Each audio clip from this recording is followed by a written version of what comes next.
pillars within my homeschool is sowing a love of learning in the hearts of my children. It is so important to me to show my children how to love learning and to teach them how to learn so they can continue doing it long after they leave my home. But how do we do that? How do we sow a love of learning in the hearts of our children when it seems like that is something that is long gone, has been lost a long time ago in the hearts of so many children? Schooling and learning is often seen with feelings of dread. So how do we change the narrative in the hearts of our children? That's what we're going to be talking about today, so stick around.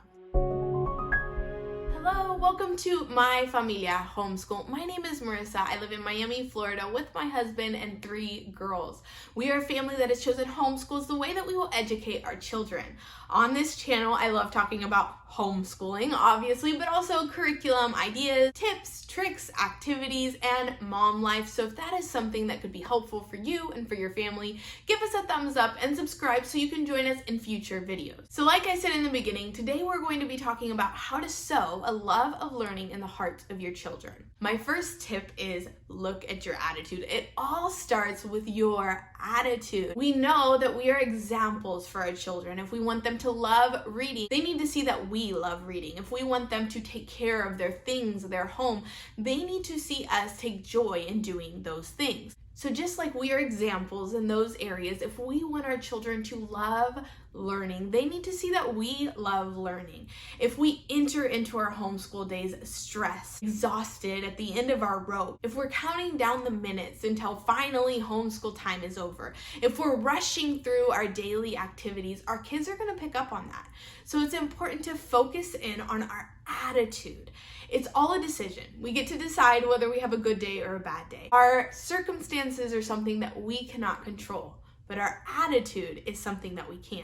And so take some time to zero in on your attitude. Decide what it's going to look like before you start your homeschool day. My second tip is make sure your kids know why you homeschool, why we learn, why we focus on education. Why is this important? Now, for every family, that's going to be a different why. Each family homeschools for different reasons. Each family views learning and education different ways. But it's important, number one, that you know your why, and then that your children are informed about that why. Make that a constant conversation. This is why we are doing this. This is why we sit down to learn math every day. Make sure they know that why. My number 3 tip is don't allow negative talk about school, about education, about homeschooling.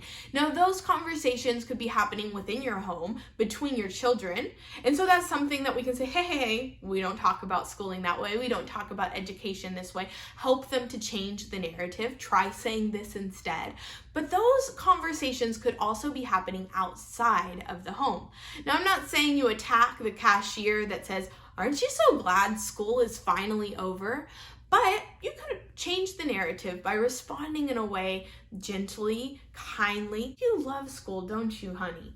That is such a great way to change the narrative, change the environment without attacking anyone or making anyone feel bad. My number 4 tip is never use school as a punishment. That is a one-way trip to helping your kids to dread school, to dread the schooling environment, to dread homeschooling, education, whatever you want to call it.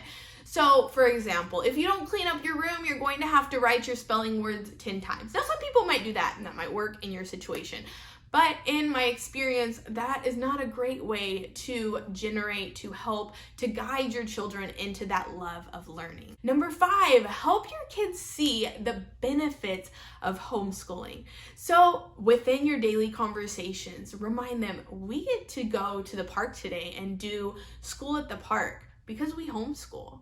We get to take a vacation when everyone else is in school because we homeschool. We get to pause for a day and go to the beach because we homeschool. Now, because we take those breaks, we might be schooling when our friends are out of school for the summer. We might continue doing our math curriculum because we decided to take a month-long vacation. And when they start complaining about having to do schooling during those times when other kids are out of school, remind them, we homeschool, and that gives us the flexibility to do this now because we did that then. So help them to understand what the benefits are of the choice that we've made as a family. Number 6, allow them to learn about things that interest them. Now, in our situation, we're going to learn math, we're going to learn language arts, but we can also add in subjects that cater to the interests of our children. So in our case, an example is a couple months back, Abby, my oldest, said, I want to learn more about animals. And so I started looking for a zoology science curriculum for next school year. And that's what we're using. I based my choices of curriculum in her interest. So starting to give them a bit more say-so in what they're learning and the curriculum we're using is helping them to learn how they can be interested in something and use that interest to find resources and learn more about it. My last tip, number 7, is find out how they learn and accommodate for the things that are hard for them. So a really quick way for our kids not to enjoy learning is using a curriculum that does not work with the way that they learn best. That's a really quick way to generate dread when it comes to learning time. When something just doesn't jive with how they're learning, it's not going to make for a very fun school time for anyone. It's going to be frustrating for them. It's going to be frustrating for us. Now, I'm not saying ditch the curriculum because you don't have to do that. We don't have to spend money by finding all the curriculum and buying all the curriculum.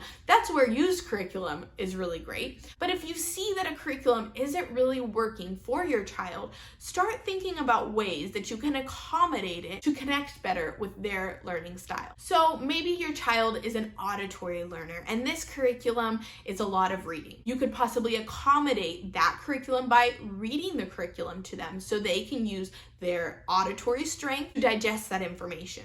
Or maybe you can buy an audiobook of that curriculum and use it that way. So these are my tips about how to sow a love of learning in the hearts of your children. I would love to know what yours are because there's so many things we can do, things we can think about, steps we can take that can lead our children on this path of being lovers of learning. So I want to know, what have you done? What has worked for your children? What has worked in your homeschool? I hope this video was helpful for you, for your family. If it was, give us a thumbs up and subscribe so that you can join us in the future with My Familia Homeschool.